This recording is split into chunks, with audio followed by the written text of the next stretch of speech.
ہوگا وہیں ہمیں رہنا، عزت نے کہا جہاں علم ہے دولت نے کہا ہمیں وہیں رہنا۔ ہماری سرکار کلا جب میں نے اس سے پوچھا کہ حضور کچھ نصیحت فرما دیں جو زندگی میں کام آئے، تو آپ نے فرمایا عزت چاہتے ہو؟ کہا جی حضور۔ کہا چاہتے ہو عزت تو تمہیں چاہیے کہ تم سب سے پہلے اپنی عزت کرو۔ اس مسئلے کو بعد میں کبھی بات کروں گا، کبھی جب موقع ملا، چونکہ لمبی ہو جائے گی بات۔ جو کہنے کا مقصد ہر انسان کو عزت چاہیے، یہ جذبہ برا نہیں، لیکن جو آپ نے فیصلہ کیا دولت سے عزت ملے گی، دولت سے شہرت ملے گی، نہیں۔ حضرت سلیمان علیہ السلام جانتے ہو کون؟ داؤد علیہ السلام کے بیٹے۔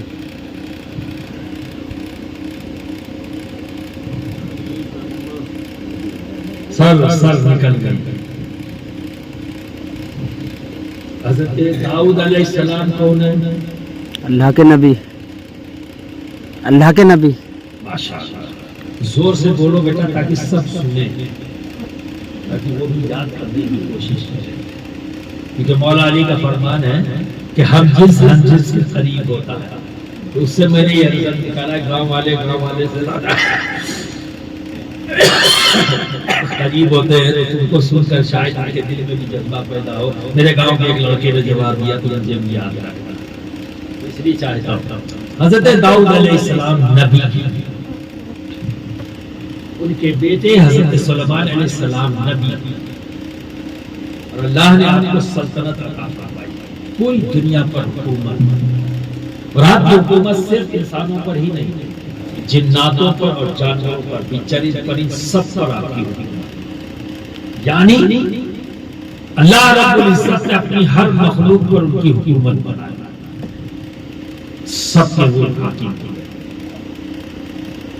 وہ سلیمان علیہ السلام حضرت جبریل امین کو اللہ نے حضرت سلیمان علیہ السلام کے پاس سلام کہہ کر بھیجا، جاؤ میرے نبی کے پاس میرا سلام کہنا، اور یہ 3 چیزیں ان کو دینا، ان کے سامنے رکھنا، اور ان میں سے ایک کو آپ چن لیں۔ تو جبریل امین آئے، سلیمان علیہ السلام کو سلام پیش کیا رب کا کہ آپ اگر یہ 3 چیزیں اس نے بھیجی ہیں، ان میں سے ایک کو آپ کو چننا۔ وہ 3 چیزیں کیا تھیں؟ علم، دولت اور عزت، یہ 3 چیزیں اللہ نے حضرت سلیمان علیہ السلام کی طرف بھیجی اور کہا ان میں سے ایک کو چن۔ جبریل امین سامنے رکھا، سلیمان علیہ السلام نے فرمایا میں نے علم کو چنا، انہوں نے علم کو چنا۔ بے شک حق ہے۔ سلیمان حضرت جبریل امین واپس چلے گئے، سلیمان علیہ السلام کی نگاہ پڑی تو دولت اور عزت دونوں کھڑی۔ سلیمان علیہ السلام نے فرمایا بھائی تم کو تو میں نے چنا نہیں، تم کیوں کھڑے؟ جاؤ، میں نے جسے چنا ہے وہ رک جائے، باقی تم لوگ جاؤ۔ تو عزت بولی نہیں جا سکتے، دولت بولی نہیں جا سکتے۔ تو سلیمان علیہ السلام نے فرمایا کیوں؟ کہ اس لیے کہ ہمارے رب نے علم کا تابع ہمیں بنایا ہے، جہاں علم ہوگا وہیں ہمیں رہنا، عزت نے کہا جہاں علم ہے دولت نے کہا ہمیں وہیں رہنا۔ اب آپ اندازہ لگائیے، جس چیز سے آپ بھاگ گئے وہی تو وجہ تھی دولت اور عزت کی۔ دولت سے عزت نہیں ہے، علم سے عزت اور دولت۔ کیا آپ نے نہیں دیکھا کہ ایک انسان ہے وہ بھی 8 گھنٹہ محنت کرتا ہے، اس کے ہاتھ میں پھاوڑا ہے اور 8 گھنٹہ ہے، ٹائم ہوتا نہیں ہے، 8 گھنٹہ اس نے بھی لگاتار محنت کیا، اور شام کو اس کو 900 روپیہ ملا مزدوری، اس کے 8 گھنٹے کی قیمت 900، وہ بھی انسان ہے۔ اور ایک آدمی صبح کرسی پر بیٹھا، اے سی کے اندر بیٹھا اور 8 گھنٹے محنت کیا، تو اس کی قیمت 1 کروڑ بھی ہو سکتی ہے، 2 کروڑ بھی ہو سکتی ہے، نہ جانے کتنی قیمت، کم سے کم 900 نہیں ہے، اس سے کہیں زیادہ. تو انسان کا فرق نہیں ہے. فرق کس چیز کا ہے؟ وہ علم. اسی لیے تو کہتا ہوں جہاں علم ہے وہاں عزت ہے، وہیں دولت ہے. وہ ایک مزدور وہ اگر کسی سے ٹکرا جائے تو آستین چڑھا لیتے لوگ، دماغ خراب ہے، سارا زور اس کے اوپر لوگ لگا دیں گے. لیکن وہ 8 گھنٹے جو علم کی دولت کو سامنے رکھتے ہوئے جس نے گزارے ہیں، وہ اگر کسی سے ٹکرا جائے تو سامنے والا فوراً کہتا ہے سوری، معاف کرنا بھائی، غلطی ہو گئی، دیکھا نہیں. یہ تو بڑا فرق ہو جاتا ہے. ایک کو بے عزت دیا جا رہا ہے، ایک کو عزت دی جا رہی، بھلے اس کی غلطی کی. کیوں؟ علم ہے. تو برادران ملت اسلامیہ، آج ہم اس ملک میں 20 کروڑ تو ہیں، کیا ہماری عزت ہے؟ کیا ہمارے پاس دولت ہے؟ نہیں ہے. کیوں نہیں ہے؟ کیونکہ ہمارے پاس علم کی دوستی نہیں. کیا اب سنجیدہ ہونے کا وقت نہیں آیا؟ اس لیے میں نے پہلے ہی پوچھ لیا تھا، کیونکہ میں جانتا ہوں آپ لوگوں کو نعرے باز تقریریں پسند ہیں، جس میں کود کود کے آپ کو نعرہ لگانے کا موقع ملے.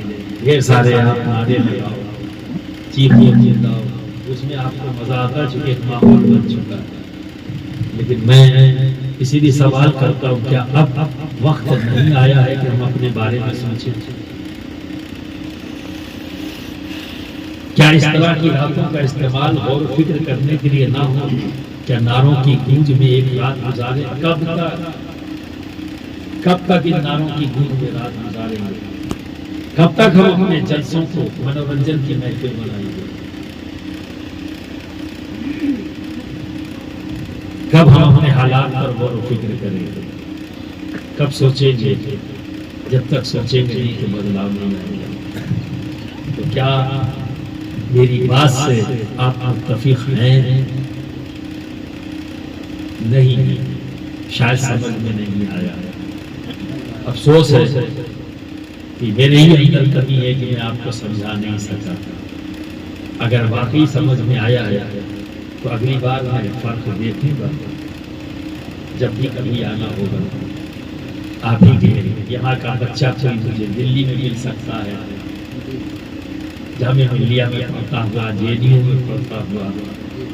آپ ہی کے یہاں کا بچہ کوئی جامعہ اشرف میں، کوئی اشرفیہ میں، کوئی جامعہ نعیمیہ میں کہیں مجھے مل سکتا ہے. تو مجھے لگے گا کہ نہیں، آپ نے اس رات غور سے سنا تھا اور اسے تحریک بنایا ہے. کرنا تو یہ پڑے گا، چاہے آج کرو یا 10 سال بعد کرو. امام علی مقام امام حسین علیہ السلام نے فرمایا ہے کہ ظلم کے خلاف جتنی جلدی کھڑے ہو جاؤ گے نقصان کو تو نہیں کرو. یہ کسی اور کے خلاف نہیں کھڑا ہونا، اپنے خلاف کھڑا ہونا ہے. اپنی اس فکر کے خلاف کھڑا ہونا ہے جو ہم نے پیدا نہیں ہوئی، جو ہمیں روک رہی ہے.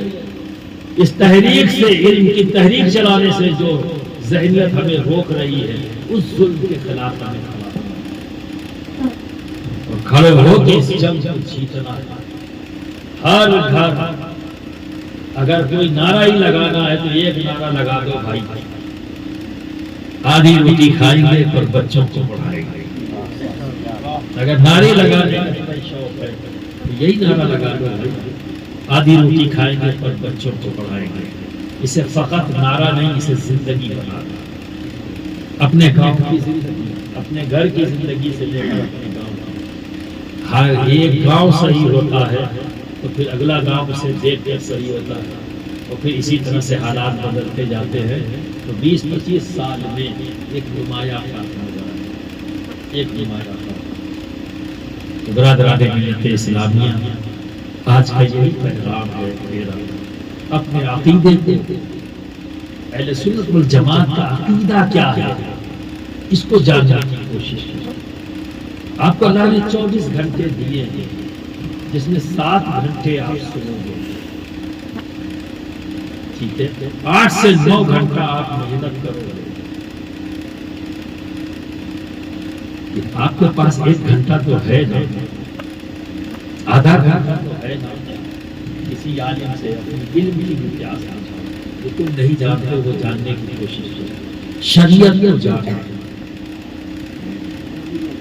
بچیں گے نہیں آپ، بچ نہیں سکتے، یہ سوال تو ہوگا۔ اور اگر اس میں جو بزرگ لوگ ہیں بیٹھے ہوئے نا یہ سوچ رہے ہوں گے، جیسے پردھان جی بیٹھے ہوئے، اگر آپ کے ذہن میں یہ آ رہا ہو کہ حضرت اتنی عمر ہو گئی اب کیسے ہم مدرسے میں جائیں، یہ سوال آ سکتا ہے آپ کے ذہن میں جو بزرگ مان بیٹھے نہیں، صرف لکھنے پڑھنے سے ہی علم نہیں آتا، علم دیکھ کر بھی حاصل ہوتا، علم سن کے بھی حاصل ہوتا۔ ابھی جتنی باتیں میں نے کیا ہے آپ نے سنا ہے تو جو بات ذہن میں بیٹھ جائے آپ نے علم حاصل کر لیا۔